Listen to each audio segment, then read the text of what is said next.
আমার শয়তানের বিভৎস চেহারাটা দেখবি কি করে? তাই তোর জিভটাই আমি ছিঁড়ে নেব।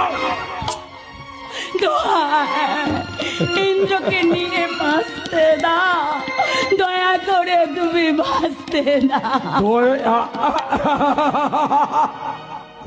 এই সুদর্শন জাতির মনটা পাথর দিয়ে গড়া, তার মনে কোনো দয়া মায়া বলে কিচ্ছু নেই, কিচ্ছু নেই। আছে,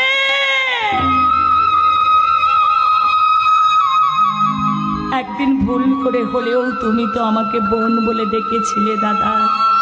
আমি যদি তোমার নিজের বোন হতাম তাহলে কি পারতে দাদা আমার এই সর্বনাশ করতে? এই হতভাগী, একদম বাজে কথা বলবি না, একদম না, একদম না। দাদা না, দাদা বলে ডেকে ওই পবিত্র শব্দটাকে তুই কলঙ্কিত করিস না রে বোন। তুই কি জানিস না আমি কত বড় শয়তান, কত বড় হারামি? মানুষ জন্ম থেকে কোনোদিন খারাপ হয় না দাদা, বিশেষ কারণে হয়তো তুমি। ঠিক, একদম ঠিক বলেছিস রে বোন, একদম ঠিক বলেছিস।